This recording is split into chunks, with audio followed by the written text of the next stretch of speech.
Nossa devocional de hoje, Romanos capítulo 8. Para mim, é um dos capítulos mais lindos de toda a Bíblia. Extremamente profundo, porque fala sobre a ação do Espírito Santo em nossas vidas, daquilo que Deus fez em nós através de Cristo, o que Ele faz em nós pela ação do Espírito em nossas vidas. A vida pelo Espírito. Então, quando Paulo termina o capítulo 7, falando da luta que há em nós, ao ponto de dizer, miserável homem que sou, quem me libertará do corpo dessa morte? Ele diz, graças a Deus, pelo nosso Senhor Jesus Cristo. Aí no capítulo 8, ele já começa dizendo, portanto, ou seja, ligando ao texto anterior, portanto, ele está dizendo o seguinte, aquela luta que há em nós, aquela coisa da carne dominar sobre nós. Uma vez que eu tenho Jesus no meu coração, existe a possibilidade, sim, de deixar Deus dominar e a carne não mais ter controle sobre a minha vida, o pecado não ter mais controle sobre a minha vida. Por quê? Porque eu estou livre. Não estou mais em condenação e nem mais sou escravo do pecado. Por isso que ele diz, portanto, já que é assim, agora, em Cristo, já não há condenação para os que estão em Cristo Jesus. Porque por meio de Cristo Jesus, a lei do Espírito de vida me libertou da lei do pecado e da morte. Olha que coisa profunda. Através de Cristo Jesus, a lei do Espírito, esse Espírito está com letra maiúscula, é o Espírito Santo. Agora, quem reina em mim é a lei do Espírito. Não é mais a lei do pecado. Quem reina em mim é a lei do Espírito, não é mais a lei do Antigo Testamento. Não é mais guardar o sábado, não é mais ficar com preceitos que eu não consigo cumprir. É a lei do Espírito. Versículo 3. Porque aquilo que a lei fora incapaz de fazer, por estar enfraquecida pela carne, Deus o fez, enviando o seu próprio Filho à semelhança de homem pecador, como nós, mas sem pecado. Mas Jesus era totalmente homem, sentia frio, sentia fome, sentia sede, sentia dores, sentia cansaço, como nós. A semelhança de homem, ele enviou Jesus como oferta pelo pecado, e assim que condenou o pecado na carne.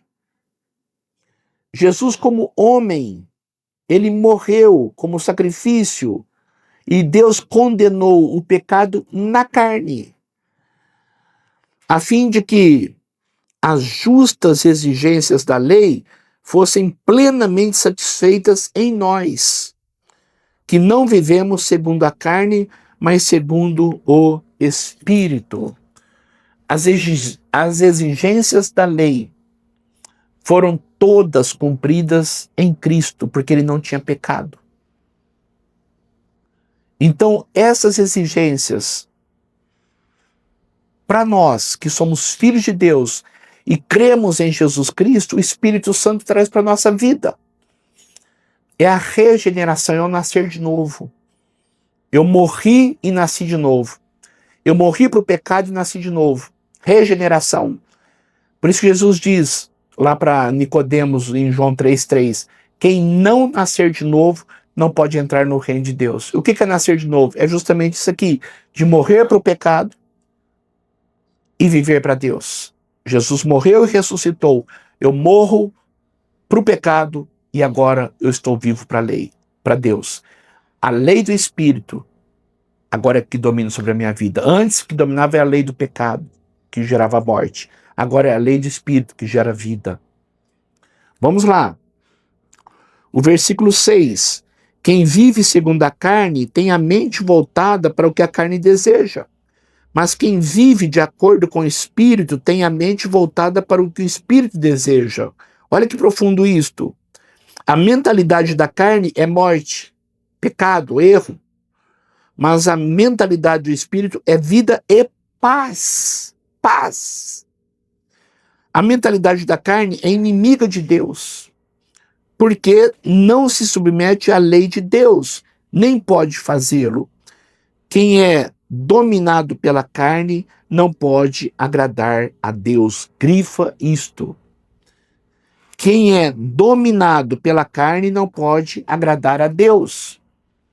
Ou seja, se eu não tiver Jesus em minha vida, nunca eu vou conseguir agradar a Deus.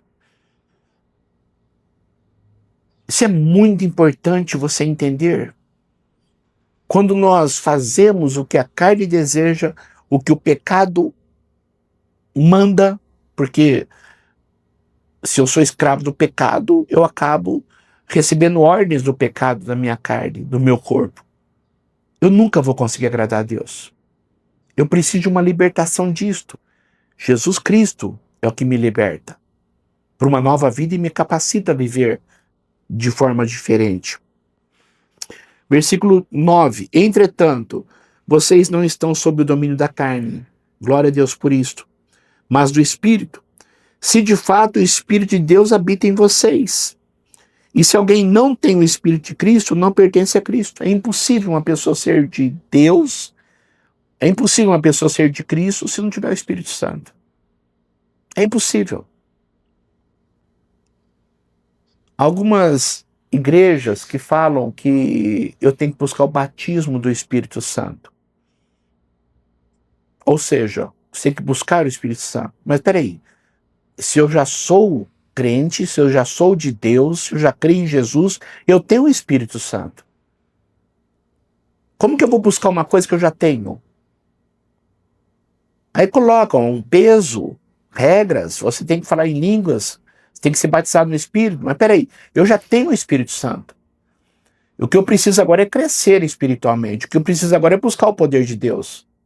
Mas eu já tenho, eu não posso buscar o que eu já tenho. Porque se eu não tiver, eu não sou de Deus.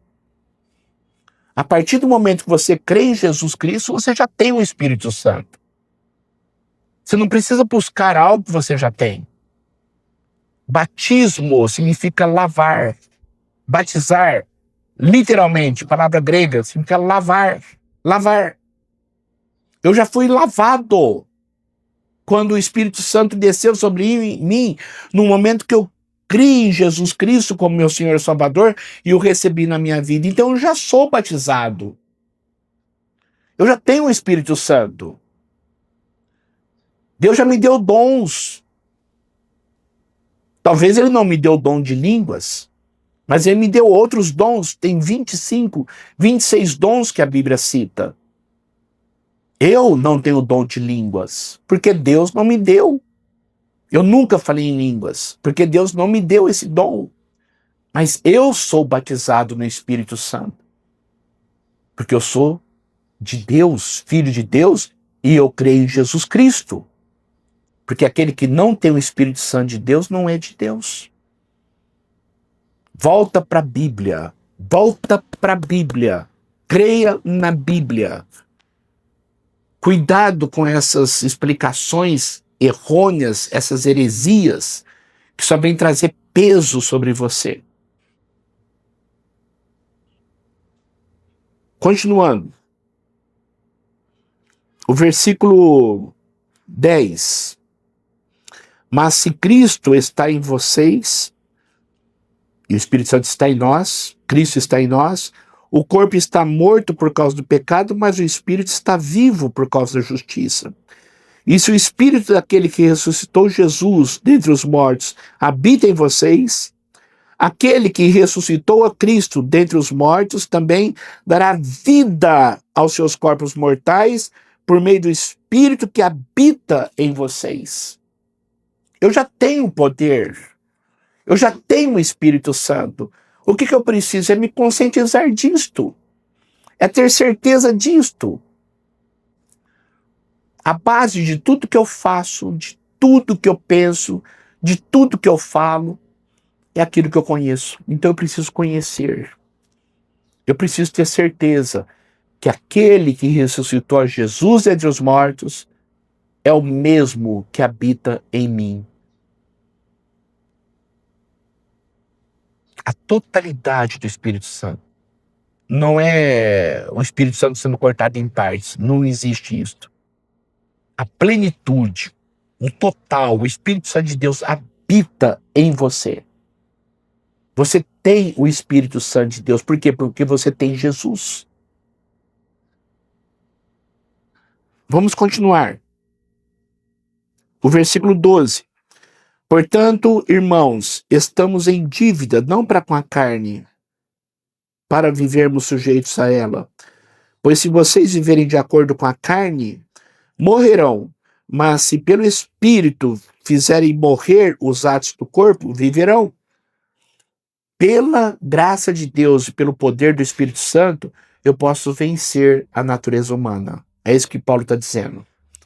Por mim mesmo não posso, mas pelo Espírito Santo que habita em mim, eu posso. Versículo 14. Grife esse versículo. Grife esse versículo na sua Bíblia. Pois todos os que são guiados pelo Espírito de Deus são filhos de Deus. Todos que são guiados pelo Espírito de Deus são filhos de Deus. Deus, ele usa algumas coisas em nossas vidas para nos guiar, para nos mostrar o caminho. E uma delas é a consciência pesada quando nós erramos. Muitas pessoas, longe de Deus, cometiam algumas coisas e achavam normal. Agora cometem as mesmas coisas estando com Deus e sentem-se mal. Por quê? Porque antes não tinha o toque do Espírito. Então, todos que são guiados pelo Espírito são filhos de Deus. Deus começa a guiar os seus filhos. Quando você faz uma coisa certa, Deus te dá paz. Quando você faz alguma coisa errada, Deus tira a paz e pesa a consciência. Deus começa a guiar. E como Deus faz isso? Através da palavra. Por isso, se eu não conhecer a palavra, vai ser muito difícil eu entender qual que é a vontade de Deus para a minha vida. Então, todos que são guiados por Deus são filhos de Deus. Agora, esse versículo 15, ele é muito profundo. Pois vocês não receberam um espírito que os escravize para novamente temerem, mas receberam um espírito que os torna filhos por adoção, por meio do qual clamamos, Abba, Pai. Tem pessoas que têm medo de Deus. Tem pessoas que têm aquele receio de Deus, um Deus que cobra, um Deus que castiga, um Deus que só põe peso.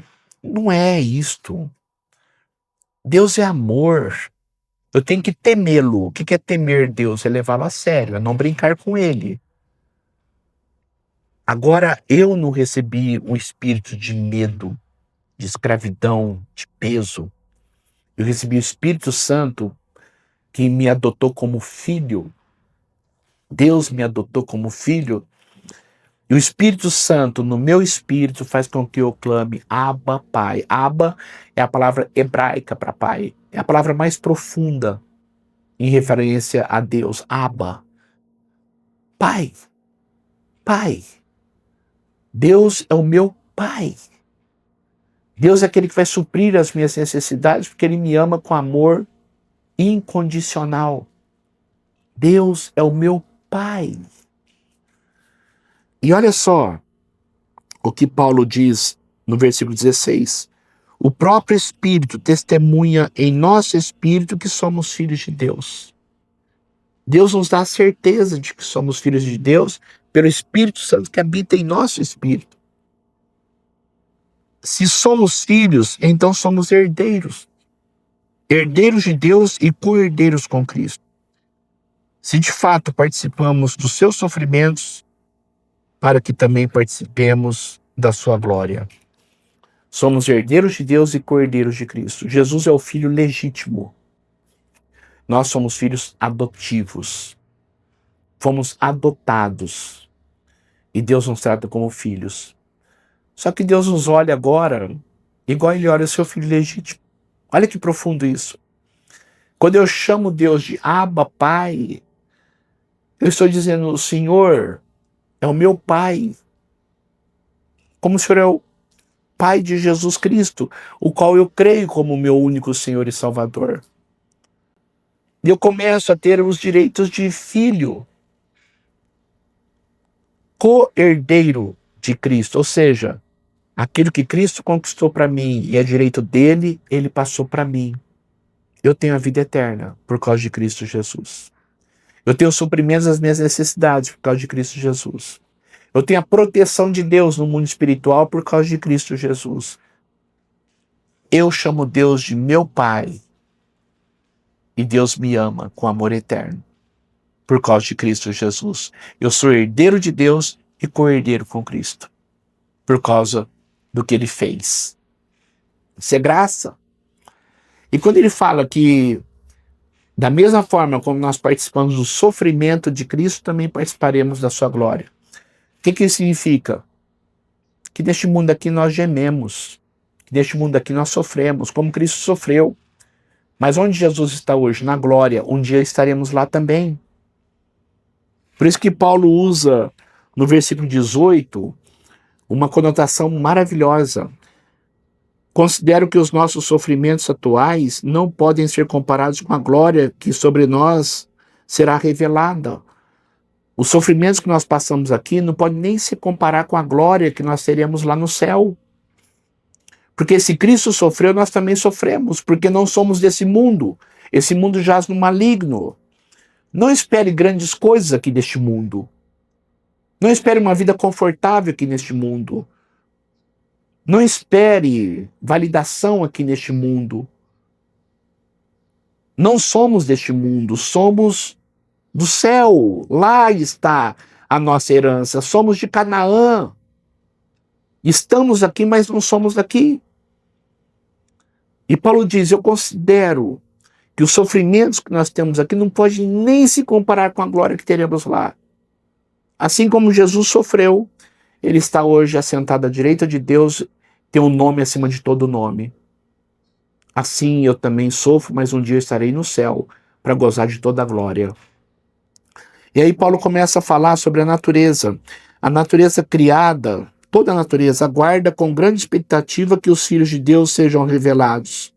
Pois ela, a natureza, foi submetida à inutilidade, não pela sua própria escolha, mas por causa da vontade daquele que a sujeitou, na esperança de que a própria natureza criada será libertada da escravidão, da decadência em que se encontra, recebendo a gloriosa liberdade dos filhos de Deus. Quem sujeitou a natureza? O homem.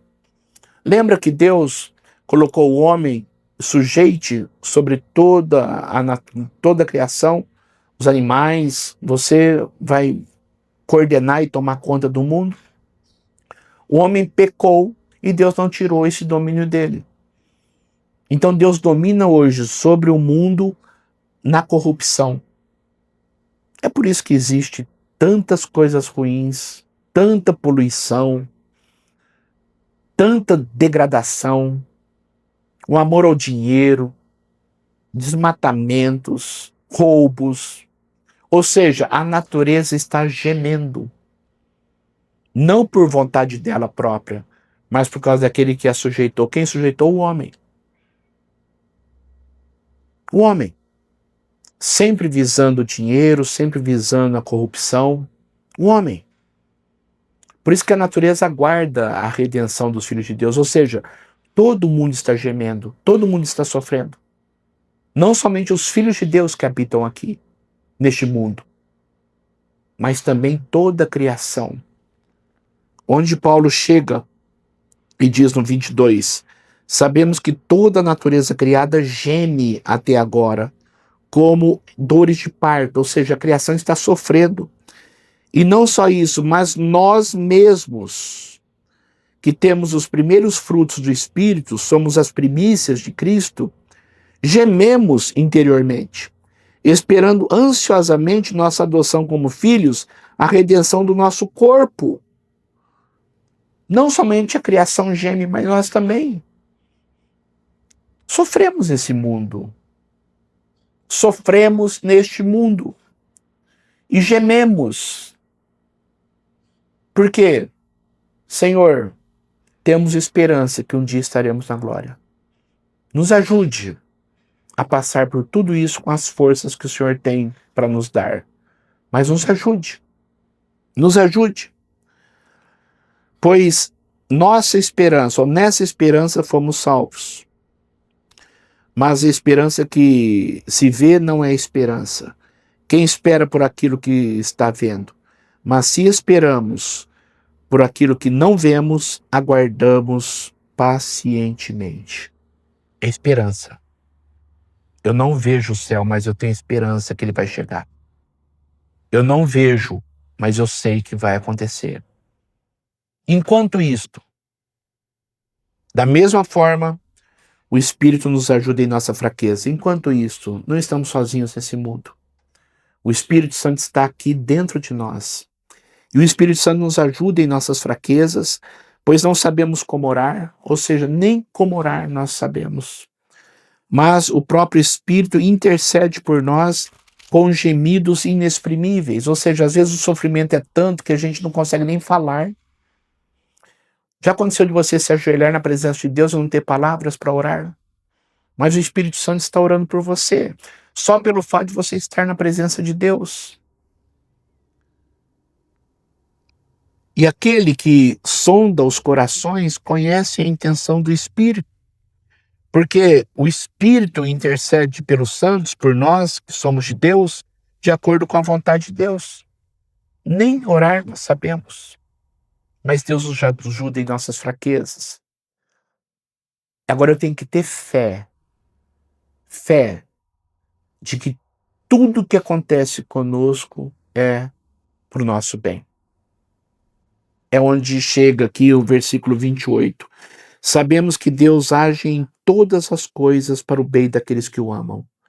Todas as coisas cooperam para o bem daqueles que o amam, daqueles que foram chamados de acordo com o seu propósito. Qual que é o propósito? Por que Deus nos salvou? Versículo 29. Pois aqueles que de antemão conheceu, também os predestinou para serem conformes à imagem do seu Filho. Qual que é o propósito?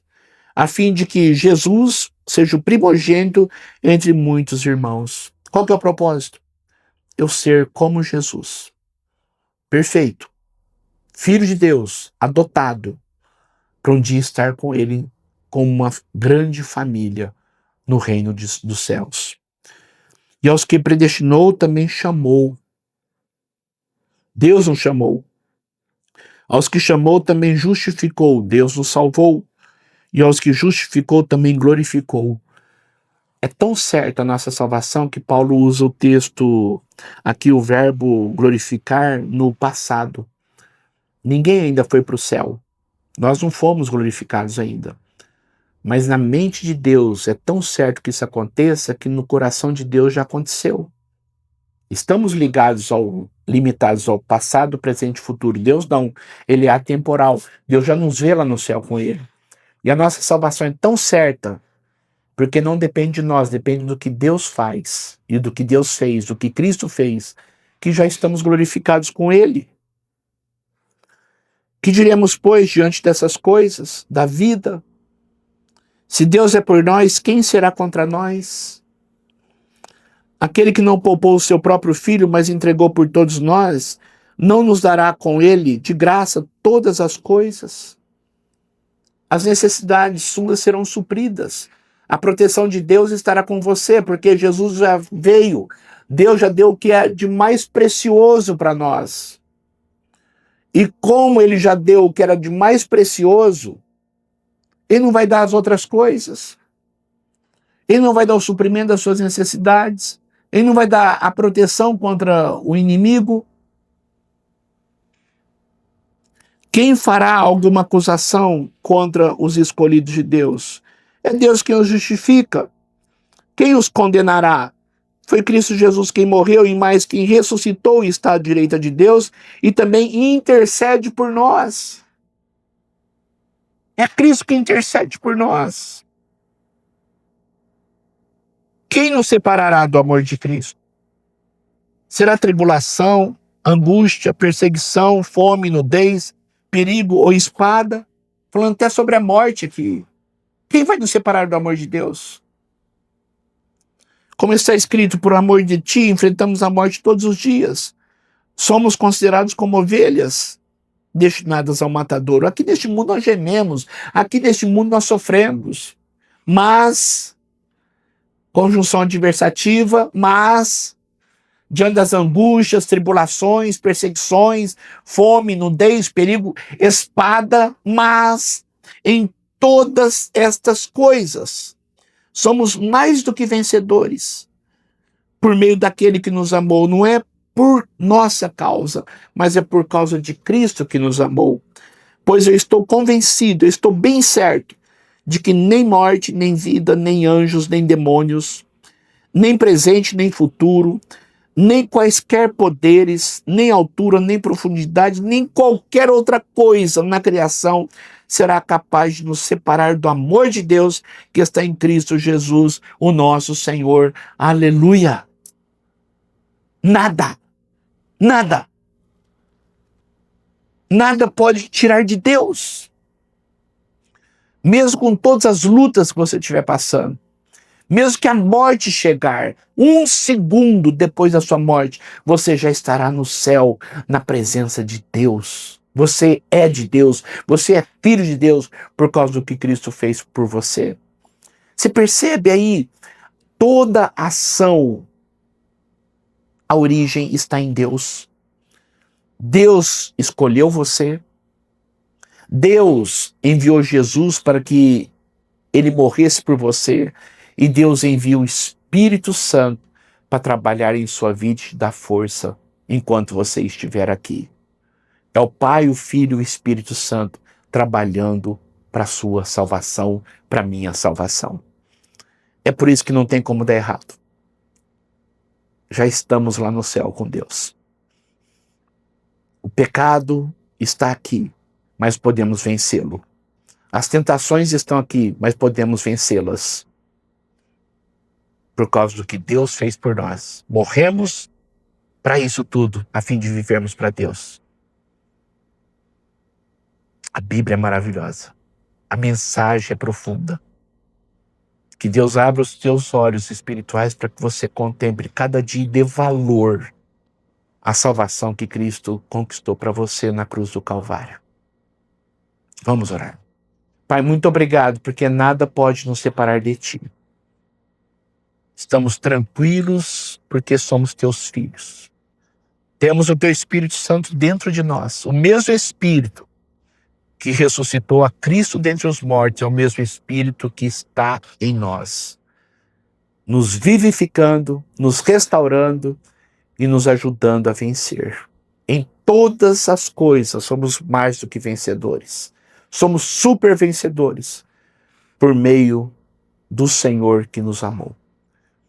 Fortaleça-nos, abençoe-nos, em nome de Jesus. Amém e amém. Que o Senhor Todo-Poderoso abençoe muito a sua vida. E que cada dia você dê muito, muito valor à salvação que Jesus conquistou para você.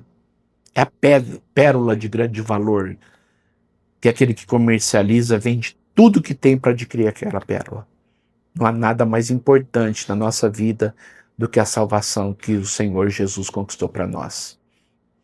Que Deus abençoe muito você e até amanhã, se Deus quiser.